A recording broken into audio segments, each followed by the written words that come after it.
Planejei uma viagem especial de cruzeiro com meu filho. 2 anos economizando cada centavo, sonhando com o mar Mediterrâneo.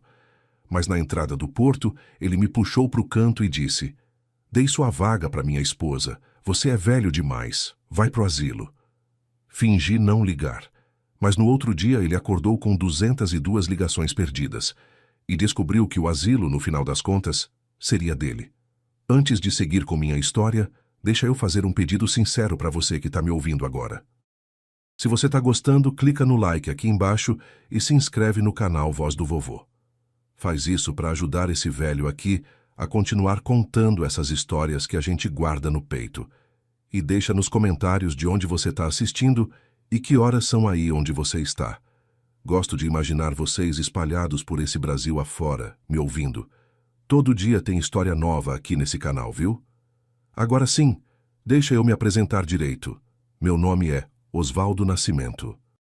Tenho 74 anos, completados em março desse ano de 2025. Nasci e me criei em Santos, no litoral de São Paulo, essa cidade que respira mar, sal e trabalho pesado. Sou engenheiro naval aposentado. Passei 40 anos da minha vida dentro de estaleiros, desenhando navios que cruzaram oceanos que eu mesmo nunca conheci. Viúvo há 4 anos, desde que minha Elisete partiu por conta de uma doença pulmonar obstrutiva que foi consumindo ela aos poucos, tirando o ar dos pulmões dela como se a vida fosse escapando devagar. Morei a vida inteira no mesmo bairro, no mesmo sobrado que construí com minhas próprias mãos, tijolo por tijolo, sonho por sonho. 40 anos, meu amigo. 40 anos acordando às 5 da manhã, pegando o ônibus para o estaleiro, passando o dia inteiro debruçado sobre pranchetas, calculando estruturas, desenhando cascos, projetando embarcações que levariam milhares de pessoas pelo mundo. Eu via aqueles navios saindo da doca, majestosos, e ficava ali na beira do cais, acenando como se fossem meus filhos partindo para a vida. Mas eu nunca entrei em nenhum deles. Nunca pisei num cruzeiro. Sempre foi trabalho, trabalho e mais trabalho. Primeiro para pagar a casa, depois para criar os filhos, depois para garantir a aposentadoria. Sempre tinha uma razão para adiar o sonho.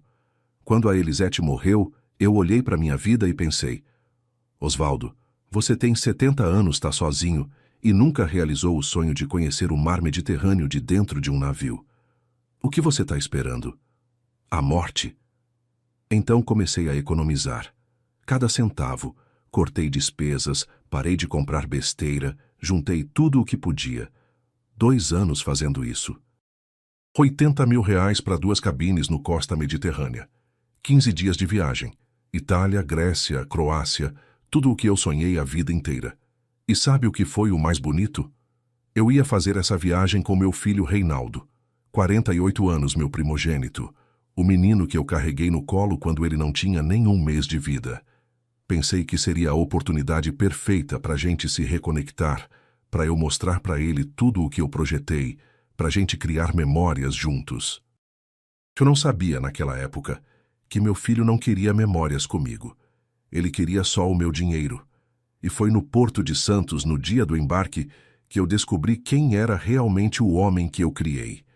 Para você entender o tamanho da minha dor, preciso contar de onde eu vim. Porque homem nenhum nasce pronto. A gente vai sendo moldado pelos anos, pelas dificuldades, pelos sacrifícios que a vida cobra da gente sem pedir licença. Nasci em 1951, no bairro do Macuco, em Santos. Meu pai era estivador daqueles que carregava sacas de café nas costas, o corpo todo marcado pelo peso do trabalho. Minha mãe lavava roupa para fora, as mãos sempre vermelhas de tanto esfregar. Éramos 5 irmãos. Eu era o do meio, o que ficava sempre espremido entre os mais velhos e os mais novos.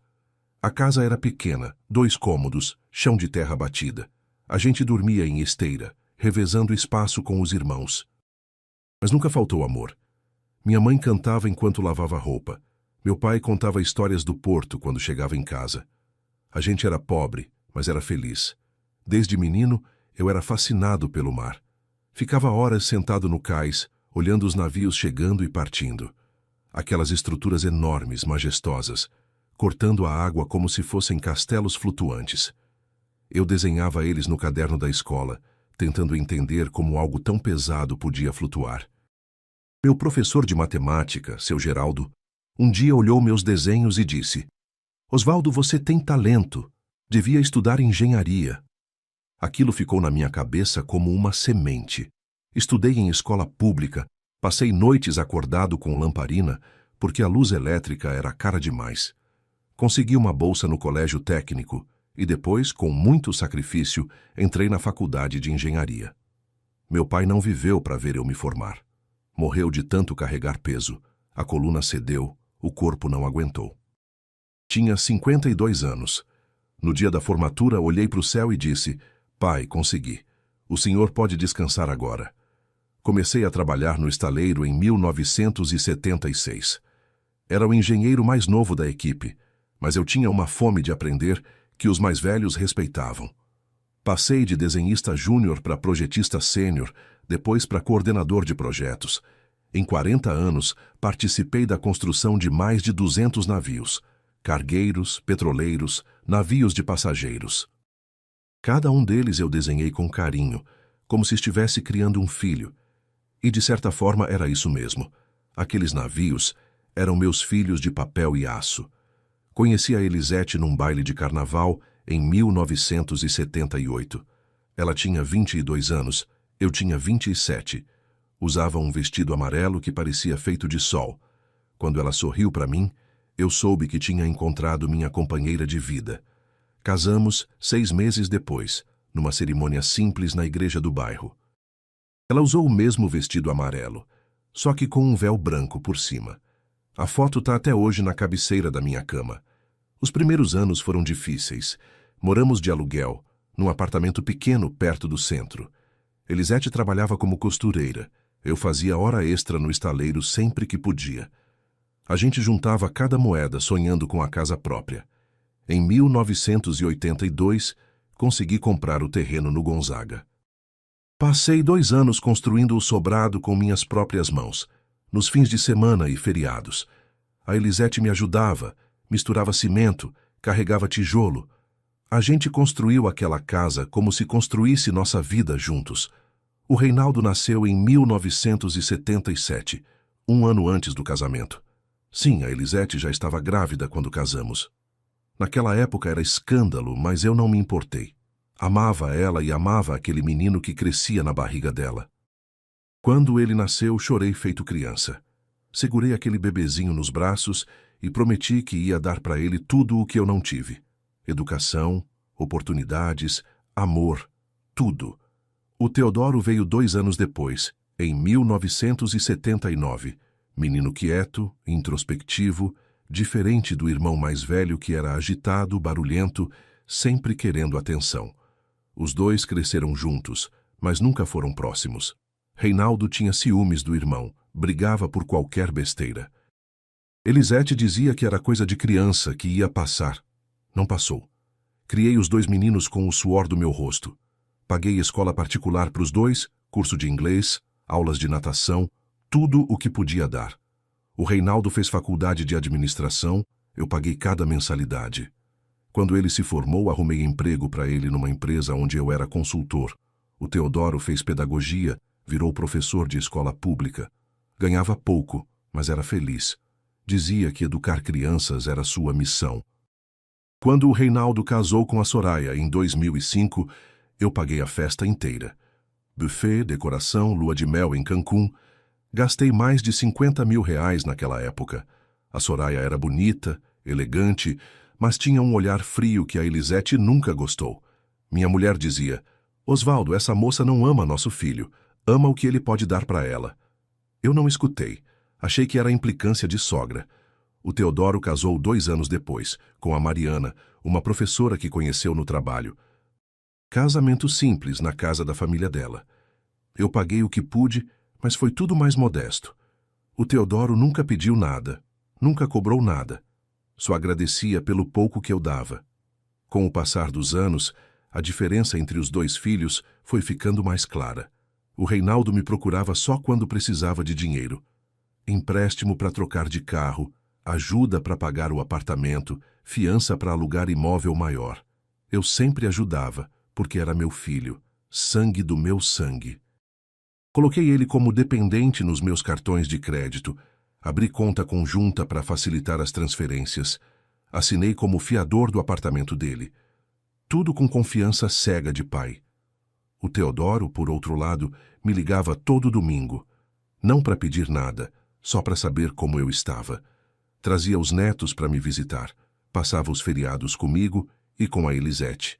Quando minha mulher adoeceu, foi o Teodoro que levou ela nas consultas, que dormiu no hospital, que segurou a mão dela na hora final. O Reinaldo apareceu no velório. Ficou meia hora e foi embora. Disse que tinha reunião importante. Depois que a Elisete partiu, eu fiquei sozinho naquele sobrado grande demais para um homem só. Foi aí que comecei a pensar no cruzeiro. Queria dar um sentido para minha vida, realizar um sonho antes de ir embora desse mundo. E pensei que seria bonito fazer isso com o Reinaldo. Uma chance de reconectar, de recuperar o tempo perdido. Liguei para ele, contei do plano, ofereci pagar tudo. Ele aceitou na hora, todo animado. Eu fiquei feliz achando que finalmente meu filho tinha mudado. Não tinha mudado nada, só tinha visto mais uma oportunidade de me usar. Os meses que antecederam a viagem foram de pura expectativa. Eu passava as noites pesquisando sobre os lugares que ia conhecer. Roma, Atenas, Dubrovnik. Imprimia fotos, fazia anotações num caderninho. A Elisete, quando era viva, sempre dizia que eu era metódico demais, que planejava tudo com régua e compasso. Era verdade. 40 anos desenhando navios me ensinaram que cada detalhe importa. O Reinaldo, durante esses meses, me visitava com frequência. Coisa rara. Vinha em casa, tomava café comigo, perguntava sobre a viagem. Eu ficava todo contente, achando que finalmente a gente estava se aproximando. Mostrava para ele os roteiros, explicava sobre os navios, contava das maravilhas que a gente ia ver. Ele ouvia com aquele sorriso que eu não sabia ainda que era falso. 2 semanas antes do embarque, percebi algo estranho. O Reinaldo começou a fazer perguntas específicas sobre como funcionava o pagamento do cruzeiro, se os ingressos estavam no meu nome, se dava para transferir para outra pessoa. Eu respondia sem desconfiar, achando que era curiosidade normal. A ingenuidade de pai cega a gente para as maiores maldades. 1 semana antes da viagem, ele me pediu para transferir os tickets para o nome dele. Disse que era mais prático, que assim ele resolvia tudo na hora do embarque. Eu confiei, como sempre confiei. Fiz a transferência sem questionar. Afinal, era meu filho. O que poderia dar errado? No dia do embarque, acordei às 4 da manhã. Tomei banho demorado, vesti minha melhor roupa, a camisa azul que a Elisete tinha me dado no último aniversário que passamos juntos. Olhei para o espelho e disse para mim mesmo: Osvaldo, você merece isso. 40 anos projetando navios, hoje você finalmente vai entrar num. A mala já estava pronta havia dias, cada item escolhido com cuidado. Levei até uma foto da Elisete para colocar na cabine. O Porto de Santos eu conhecia como a palma da minha mão. Trabalhei ali a vida inteira, vi milhares de navios entrando e saindo. Mas naquele dia, olhar para o terminal de cruzeiros foi diferente. Eu não era mais o engenheiro que ficava do lado de fora, projetando. Eu era o passageiro que finalmente ia embarcar. Cheguei às 6 da manhã, 3 horas antes do horário marcado. O Reinaldo disse que ia me encontrar lá. Fiquei esperando no saguão, olhando os outros passageiros chegando. Famílias inteiras, casais, grupos de amigos, todos com a mesma expressão de alegria que eu tinha no rosto. As horas passaram. 7, 8, 9 da manhã. Nada do Reinaldo. Liguei para o celular dele várias vezes, só dava ocupado. Mandei mensagem, não respondeu. Comecei a ficar preocupado. Será que aconteceu alguma coisa? Será que ele passou mal? Às 9h30 finalmente vi ele chegando, mas não estava sozinho. A Soraya vinha junto, com malas. Muitas malas. Mais do que o necessário para uma pessoa que não ia viajar. Meu coração gelou naquele momento, mas eu ainda tentei me convencer de que era outra coisa. Talvez ela tivesse vindo só para se despedir. Talvez as malas fossem presentes que ela estava mandando para alguém.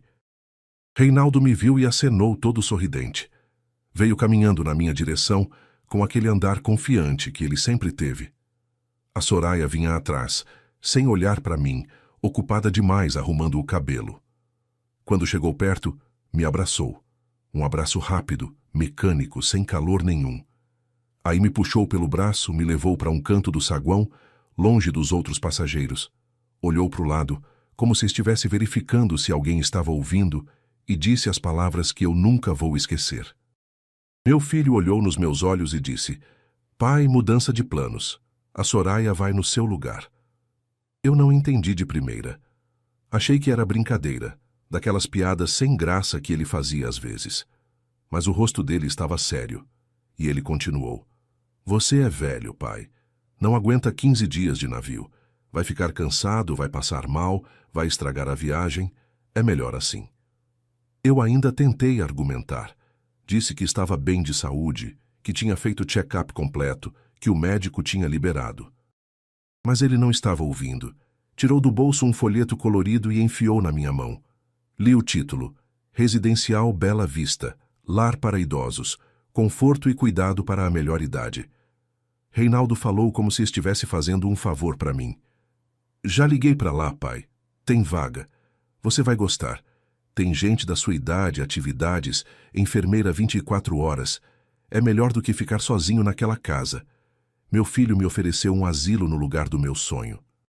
No lugar do cruzeiro que eu paguei, que eu planejei, que eu esperei a vida inteira." A Soraya chegou perto toda impaciente. Falou com aquela voz fina que me dava nos nervos: "Reinaldo, vamos logo. A fila está andando e eu não quero ficar na pior cabine."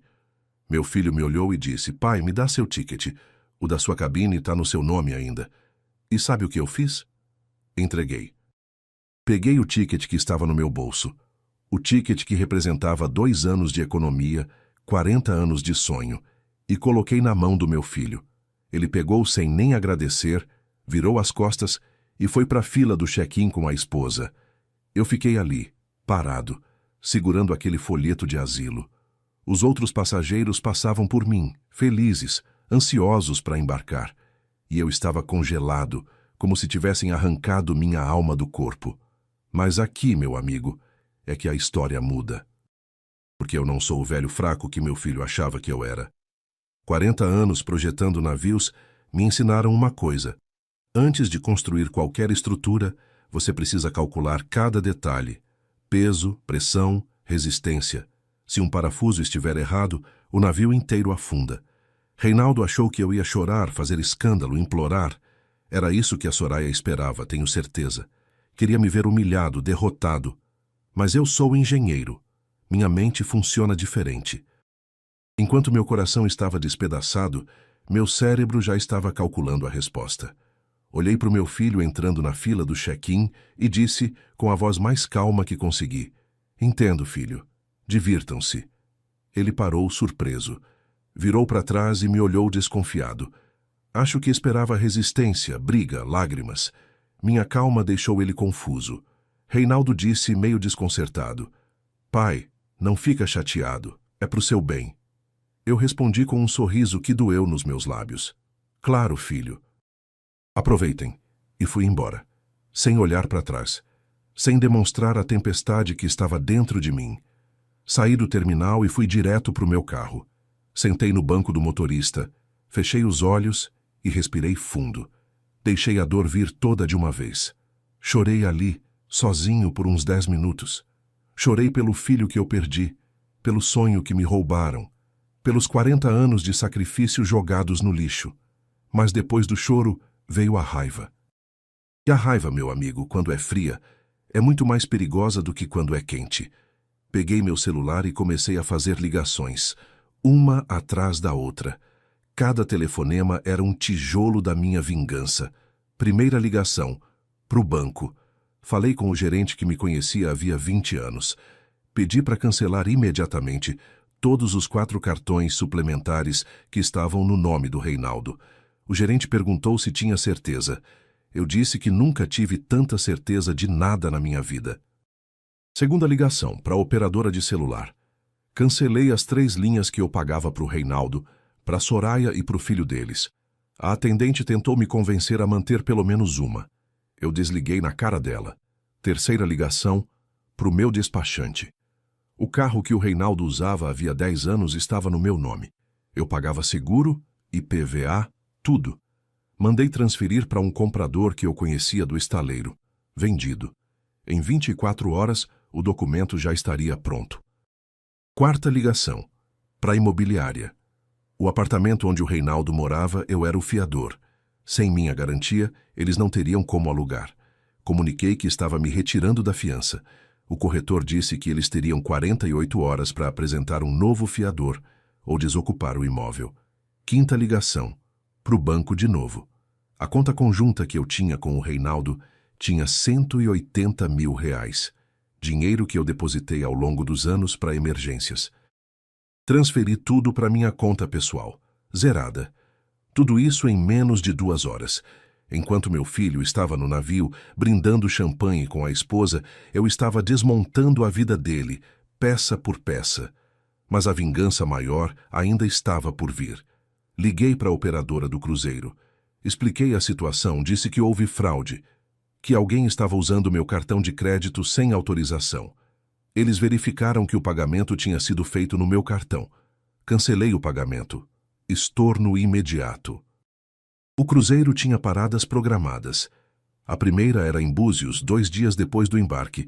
Se o pagamento não fosse regularizado até lá, os passageiros seriam desembarcados. Meu filho ia descobrir que me trair tinha um preço. Naquela noite, depois de fazer todas as ligações, voltei para casa e sentei na varanda. O mesmo lugar onde eu e a Elisete costumávamos tomar café da tarde, olhando para o jardim que ela cuidava com tanto carinho. Peguei a foto dela que estava na estante e conversei com ela como fazia todas as noites desde que partiu. Eu falei baixinho. Elisete, você sempre soube, não é? Sempre viu o que o Reinaldo era de verdade. Me perdoa por não ter escutado. Me perdoa por ter demorado tanto para enxergar. A lua estava cheia naquela noite. O mesmo céu que o Reinaldo estava vendo do convés do navio, eu estava vendo da minha varanda. A diferença é que eu estava em paz. Ele ainda não sabia a tempestade que vinha. No dia seguinte, acordei cedo e liguei para o Teodoro. Contei tudo.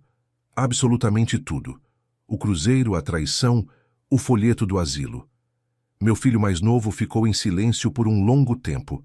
Quando finalmente falou, a voz dele estava tremendo de raiva. Teodoro disse com a voz embargada: Pai, eu sempre soube que o Reinaldo era interesseiro, mas isso passa de todos os limites. O senhor fez bem, fez muito bem. Então eu fiz a proposta que mudaria tudo. Eu disse para o Teodoro: Filho, eu tinha 2 cabines reservadas naquele cruzeiro. O Reinaldo vai ser expulso do navio em Búzios. Mas eu posso comprar passagens para outro cruzeiro. O mesmo roteiro saindo daqui a 1 semana. Quero que você vá comigo. Você, a Mariana e as crianças. Vou usar o dinheiro que tirei da conta do seu irmão para pagar tudo. O Teodoro chorou no telefone. Disse que era demais, que não podia aceitar. Mas eu insisti. Disse que ele era o filho que merecia aquela viagem. Que ele merecia muito mais do que eu tinha dado ao longo dos anos, ocupado demais tentando agradar quem nunca me deu valor. Enquanto isso, no navio, o inferno estava começando. Reinaldo acordou no 2º dia de viagem com o celular apitando sem parar. 202 ligações perdidas. O sinal internacional tinha voltado quando o navio passou perto da costa. Mensagens do banco, da operadora, da imobiliária. Todas com o mesmo tom. Urgente, problemático, desastroso. Tentou usar o cartão no restaurante do navio. Recusado. Tentou no bar. Recusado. Ligou para o banco, mas o número internacional não completava. A Soraya, impaciente, pegou o próprio celular para resolver. Sem linha. Cortado. O desespero foi crescendo hora a hora. Reinaldo finalmente conseguiu acessar o Wi-Fi do navio e leu as mensagens. Conta zerada. Cartões cancelados. Carro vendido. Apartamento com ordem de despejo. E então chegou a minha mensagem. Tinha mandado por WhatsApp, sabendo que ele ia ler no Wi-Fi. Escrevi assim: Filho, você me deu um folheto de asilo. Eu te dou a realidade. Seus cartões estão cancelados. Sua conta tinha R$180 mil do meu dinheiro. Transferi tudo. O carro que você dirige há 10 anos era meu. Vendi. Seu apartamento? Não sou mais fiador. Vocês têm 48 horas para sair. E o cruzeiro foi pago no meu cartão. Cancelei o pagamento. Vocês desembarcam em Búzios. Dizem que a Soraya gritou tão alto que ouviram do corredor. Reinaldo tentou ligar para mim dezenas de vezes, mas eu não atendi. O que eu tinha para dizer já estava dito. No terceiro dia, o comandante do navio chamou o Reinaldo na cabine dele. Comunicou que havia um problema com o pagamento da viagem, que a operadora tinha cancelado a transação, que eles teriam que desembarcar na próxima parada, em Búzios. Meu filho tentou argumentar, explicar, implorar. Ofereceu pagar no cartão da Soraya.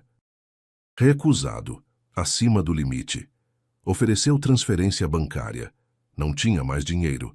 O comandante foi educado, mas firme. Regras são regras. No dia do desembarque, enquanto 2.000 passageiros olhavam do convés, Reinaldo e Soraya desceram a rampa, carregando as malas. A humilhação estampada no rosto. Expulsos do navio, como penetras numa festa. E o pior ainda estava por vir. Estavam em Búzios, sem dinheiro, sem cartão, sem celular funcionando. As malas pesadas, o sol castigando. A Soraya, de salto alto, mal conseguia andar nas pedras portuguesas da orla. Tiveram que pedir dinheiro emprestado para comprar passagem de ônibus de volta para São Paulo. Mendigaram, literalmente. A mulher que se achava rainha, estendendo a mão para estranhos pedindo alguns trocados. A viagem de volta durou 8 horas, num ônibus comum sem ar-condicionado, apertados entre trabalhadores rurais. Quando chegaram em São Paulo, foram direto para o meu sobrado. Eu já esperava por isso. Tinha pedido para o Teodoro estar lá comigo. Queria uma testemunha. O interfone tocou às 11 da noite. A voz do Reinaldo, desesperada, ecoou pelo aparelho. Meu filho gritava. Pai, abre, precisamos conversar. Pai, pelo amor de Deus. Mas quem respondeu não fui eu, foi o Teodoro. A voz do meu filho mais novo saiu calma e firme pelo interfone. Reinaldo, o pai não está. Viajou. O silêncio do outro lado durou uns 10 segundos. Depois a voz do Reinaldo confusa perguntando, Teodoro, o que você está fazendo aí? Viajou para onde? Teodoro abriu o portão e deixou o irmão entrar. A Soraya veio atrás, arrastando as malas, a maquiagem borrada de choro e suor. Os dois pareciam mendigos, a roupa amassada, o cabelo desgrenhado, a dignidade perdida em algum ponto da estrada. Quando entraram na sala, viram as malas de viagem prontas, malas novas com etiquetas de cruzeiro. Olharam para o Teodoro sem entender. Meu filho mais novo explicou tudo com uma calma que eu admirei. O pai me ligou. Contou o que você fez. E sabe onde ele está agora, Reinaldo? No cruzeiro. O mesmo cruzeiro que você tentou roubar dele. Ele comprou passagens para mim, para Mariana e para os nossos filhos. Usou o dinheiro que tirou da sua conta. O rosto do Reinaldo foi passando por todas as cores. Vermelho de raiva, branco de choque, verde de náusea. A Soraya, atrás dele, soltou um palavrão que eu prefiro não repetir. Reinaldo gaguejou sem conseguir processar a informação. Mas ele disse que cancelou o cruzeiro. Teodoro respondeu com um meio sorriso.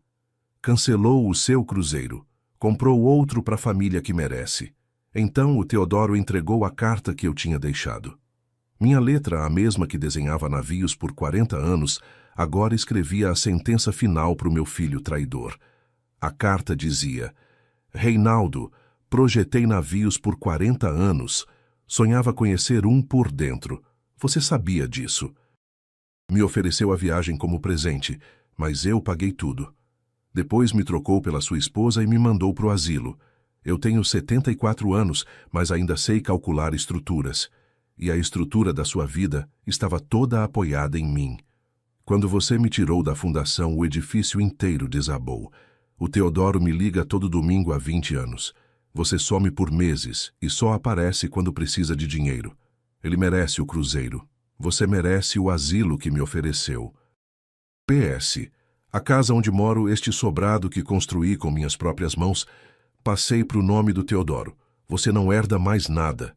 A Soraya leu a carta por cima do ombro do marido e, quando chegou na última linha, deu um tapa no braço dele e gritou: "Você me prometeu que ia herdar essa casa. Você disse que seu pai era rico, eu larguei tudo por isso." E assim começou o desmoronamento final. Nos dias seguintes, descobriram que não tinham mais nada. O apartamento foi entregue, porque nenhum fiador quis assumir. O carro já tinha novo dono. Os cartões cancelados definitivamente. A conta zerada. Foram morar de favor com a mãe da Soraya, uma senhora de 70 anos que morava num apartamento de 2 quartos no Brás. A mesma Soraya que se achava boa demais para visitar os sogros, agora dividia espaço com a própria mãe em condições muito piores. Mas a justiça ainda não estava completa. Durante os anos em que trabalhei como consultor na empresa onde o Reinaldo era gerente, eu guardei silêncio sobre certas coisas.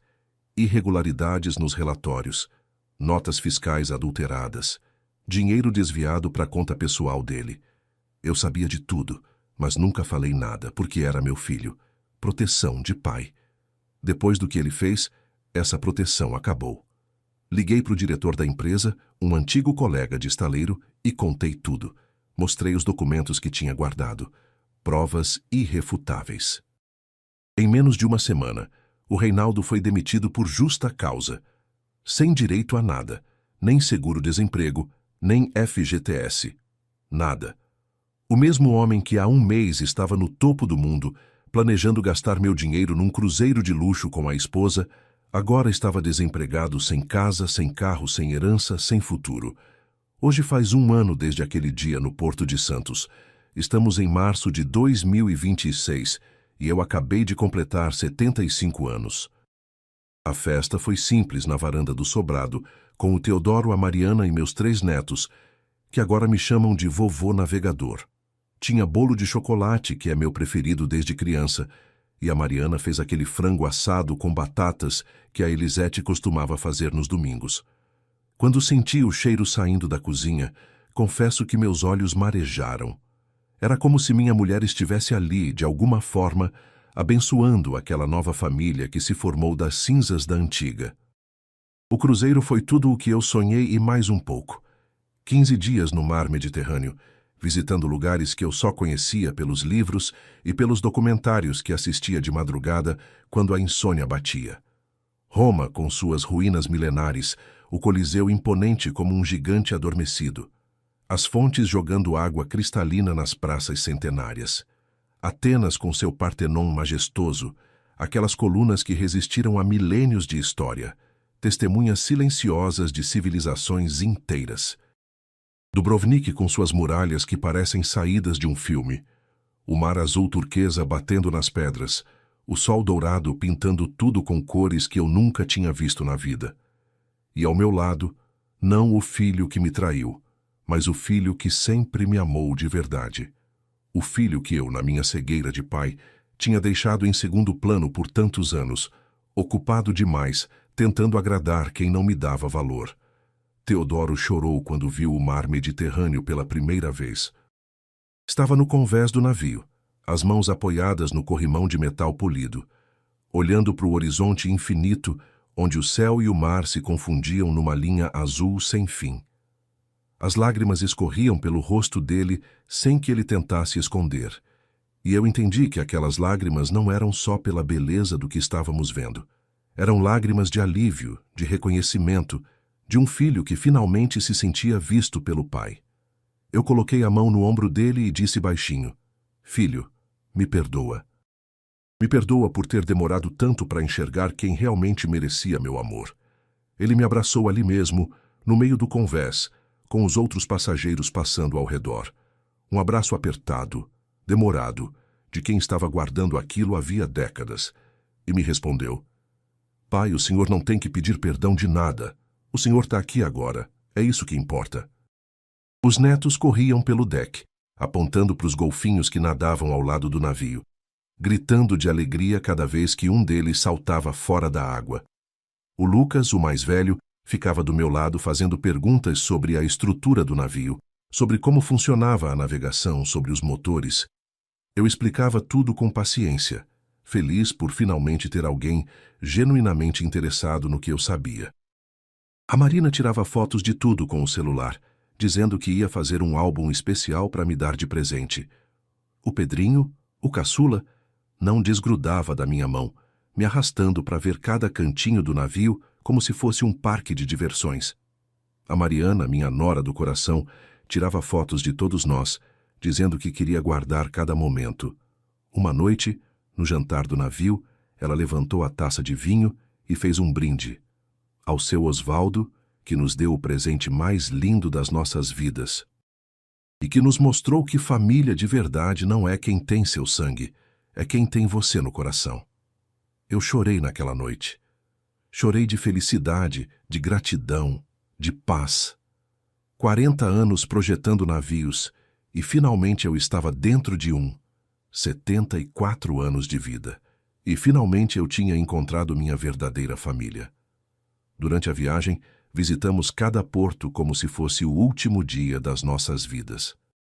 Em Roma, caminhamos pelas ruas de paralelepípedo, comemos gelato na Piazza Navona, jogamos moedas na Fontana di Trevi fazendo pedidos. Meu pedido foi simples, que aquela felicidade durasse até o fim dos meus dias. Em Atenas, subimos à Acrópole de mãos dadas, eu e o Teodoro, os netos correndo na frente. O guia explicava a história, mas eu estava mais interessado em olhar para o rosto do meu filho, que brilhava de admiração. Em Dubrovnik, caminhamos pelas muralhas da cidade antiga. O vento batendo no rosto, o mar cintilando lá embaixo. O Pedrinho disse que parecia um castelo de verdade, e eu concordei. Parecia mesmo. Quando voltamos para o Brasil, eu já era outro homem. Não por causa dos lugares que visitei, mas por causa das pessoas com quem visitei. A viagem me curou feridas que eu nem sabia que tinha. Me mostrou que nunca é tarde para começar de novo, para construir novos laços, para ser feliz. Depois que voltamos, tomei algumas decisões importantes. A primeira foi adotar legalmente os netos do Teodoro, Lucas, de 16 anos, Marina, de 13, e Pedrinho, de 9. Agora, eles são meus herdeiros diretos, registrados em cartório, com todos os direitos legais. Tudo o que construí na vida, cada tijolo desse sobrado, cada centavo da minha aposentadoria, cada lembrança acumulada em 75 anos, vai para eles. Para o Reinaldo, não vai sobrar nenhuma fotografia. A segunda decisão foi reformar o sobrado. Transformei o quarto que era do Reinaldo quando menino num quarto de hóspedes para os netos. Pintei de azul, a cor preferida do Lucas, e coloquei beliches para eles dormirem quando vêm me visitar nos fins de semana. Que é quase todo fim de semana, aliás. O Teodoro e a Mariana moram a meia hora daqui, mas os meninos fazem questão de passar os sábados e domingos comigo. Dizem que o vovô navegador conta as melhores histórias. Histórias. É isso que eu tenho agora. Uma vida inteira de histórias para contar. Histórias do estaleiro, dos navios que projetei, das tempestades que enfrentei. E agora, essa história aqui que estou contando para você. A história de como quase perdi tudo e de como encontrei muito mais do que esperava. A vida do meu filho mais velho, por outro lado, desmoronou completamente, e eu seria mentiroso se dissesse que não senti satisfação ao ver a justiça sendo feita. Não é vingança, entenda, é consequência. Cada escolha que a gente faz na vida tem um preço. O Reinaldo fez as escolhas dele, e agora está pagando. A Soraya largou ele 3 meses depois do escândalo do cruzeiro, quando ficou absolutamente claro que não tinha mais herança para usufruir, não tinha mais status para ostentar. Não tinha mais nada além de um marido falido e desmoralizado. Ela que se achava rainha, que torcia o nariz para tudo que era simples, que me olhava com desprezo quando eu visitava a casa deles, agora vive num apartamento minúsculo no Brás, dividindo espaço com a própria mãe idosa. Ouvi dizer que está trabalhando de vendedora numa loja de departamento popular, dessas de rua, onde ela nunca pisaria antes. A mesma mulher que usava bolsa de grife agora carrega sacolas plásticas no transporte público. A vida tem dessas ironias. O Reinaldo afundou ainda mais do que ela. Sem emprego, sem referências profissionais, sem dinheiro guardado, sem ninguém para ajudar, foi descendo a ladeira num tobogã que parecia não ter fim. Primeiro foi morar de favor com um antigo colega de trabalho, mas a convivência não durou 2 meses. Depois tentou alugar um quarto de pensão no centro de São Paulo, daqueles lugares onde se paga por semana e divide banheiro com estranhos. Hoje, pelo que me contam, sobrevive de bicos. Vende bala no farol da Paulista, faz frete de moto quando consegue emprestada de alguém. Carrega compras no supermercado por gorjeta, faz qualquer serviço que apareça. 48 anos de idade, formação em administração, experiência de gerente e agora vende bala no farol. É o tipo de queda que a gente não deseja nem pro pior inimigo. Mas ele não é meu inimigo, é meu filho. E foi exatamente por isso que a queda doeu tanto.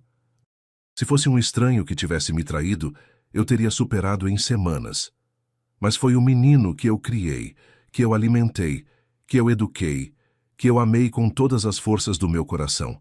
Essa traição não tem nome. Essa traição não tem cura. Ele me procurou 47 vezes nesse último ano.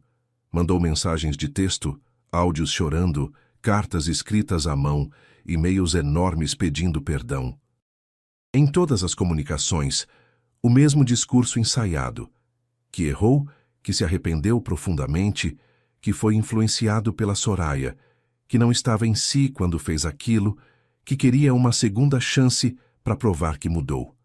Eu li todas as mensagens, ouvi todos os áudios até o final, li cada carta palavra por palavra, mas não respondi nenhuma. Não porque tenha ódio, o ódio já passou. O que ficou foi algo pior, indiferença. E a indiferença, meu amigo, é o sentimento mais definitivo que existe. Semana passada, ele apareceu aqui na porta do sobrado. Eu estava na varanda tomando café da tarde, olhando para os passarinhos que vinham comer as migalhas que eu deixo na mureta.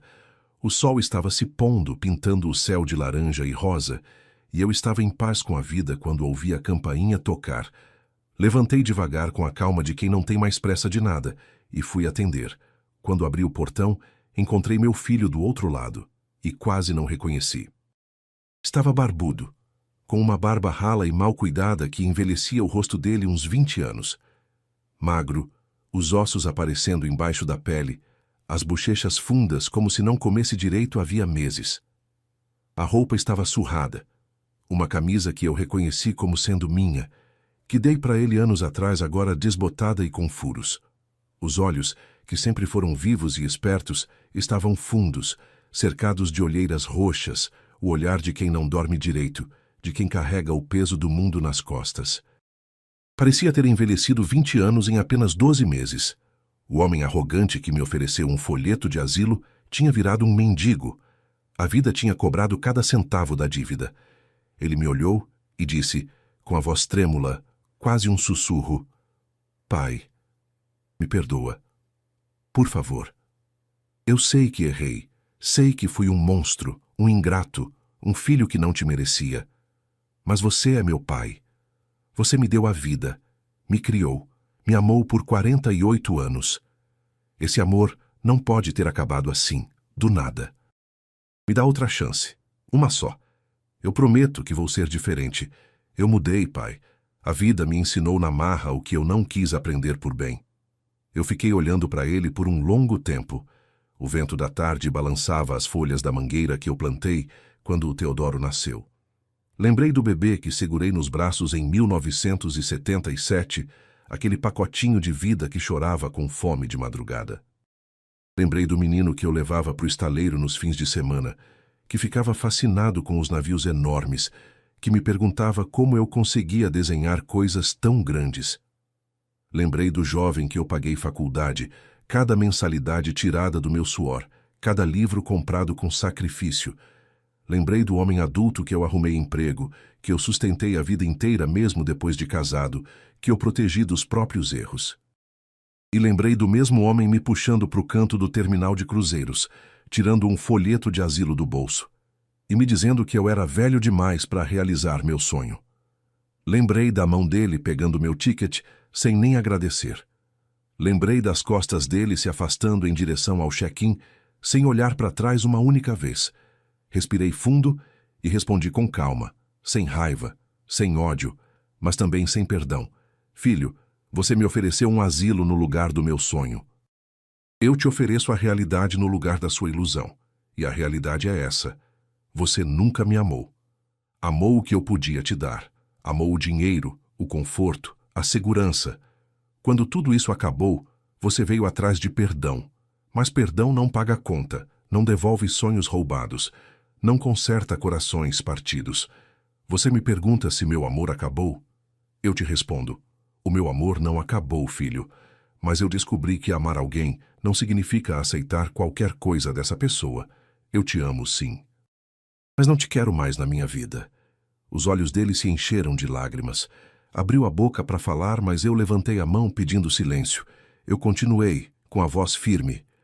Vai embora, Reinaldo. Constrói tua vida de novo se conseguir, mas constrói longe de mim. Eu já perdi tempo demais com quem não me merecia. Os anos que me restam vou passar com quem me ama de verdade. Fechei a porta. Pela janela da sala, vi ele parado no portão por uns 5 minutos, como se esperasse que eu mudasse de ideia. Depois, foi embora. Carregava a mesma mala que eu levei para o porto naquele dia fatídico. Reconheci ela. Era um presente da Elisete, de couro marrom, com as iniciais ON bordadas num canto. A diferença é que quando eu carreguei aquela mala, ela estava cheia de esperança, de sonhos, de expectativa. A dele estava vazia, como sempre foi o nosso relacionamento. Hoje, quando acordo de manhã e abro a janela do quarto, vejo o mar lá longe, brilhando sob o sol de Santos. O mesmo mar que eu olhei a vida inteira do lado de fora, projetando navios que cruzariam oceanos distantes. Mas agora eu sei como é estar dentro de um. Sei como é ver o horizonte infinito do convés, sentir o vento salgado no rosto, ouvir o barulho das ondas batendo no casco. Esse conhecimento ninguém me tira. E quando olho para trás, para os 75 anos que vivi, não sinto arrependimento. Cada sacrifício que fiz, cada noite mal dormida, cada centavo economizado, me trouxe até aqui, até essa varanda, essa paz, essa família que construí das cinzas. Aprendi que nem todo sangue é família, e nem toda família é sangue. O Teodoro, que eu achava que era o filho quieto, o menos ambicioso, o que não dava trabalho, era, na verdade, o único que me amava de verdade. Os netos dele me deram mais alegria em 1 ano do que o Reinaldo me deu em 48. A Mariana, minha nora do coração, cuida de mim como se eu fosse pai dela. E eu cuido de todos eles como se fossem a única coisa que me resta no mundo, porque são. A Elisete, onde quer que esteja, deve estar sorrindo. Ela sempre soube. Sempre viu quem era quem. Tentou me avisar tantas vezes, com aquele jeito delicado dela, mas eu não quis ouvir. Agora, quando converso com a foto dela antes de dormir, peço perdão por ter sido tão cego. E tenho certeza que ela me perdoa, porque ela sempre me perdoou tudo. Planejei um cruzeiro dos sonhos com meu filho. Ele me trocou pela esposa e me mandou para o asilo. Acabei fazendo o cruzeiro com o filho que realmente me merecia, enquanto o ingrato descobriu que, quando você abandona quem te sustenta, é você que acaba navegando sozinho, em mar aberto, sem bote salva-vidas, sem porto para ancorar. Se tem uma coisa que essa história me ensinou, é que a vida cobra. Pode demorar, pode parecer que não vai acontecer, mas a vida cobra cada injustiça, cada traição, cada maldade que a gente faz. O Reinaldo achou que podia me descartar como se eu fosse lixo velho. Descobriu que o lixo às vezes era o tesouro que sustentava tudo. E quando você joga fora o tesouro, sobra só o vazio. Obrigado por ficar comigo até o final dessa história. Foi bom desabafar com você. Me senti acolhido como se estivesse conversando com um amigo de longa data. Contar isso tudo aliviou um peso que eu nem sabia que ainda carregava.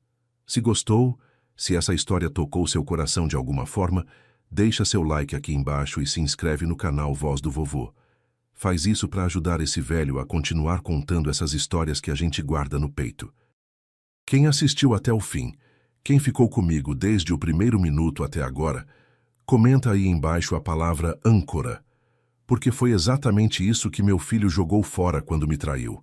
A âncora que segurava a vida dele no lugar, que mantinha ele firme mesmo nas tempestades.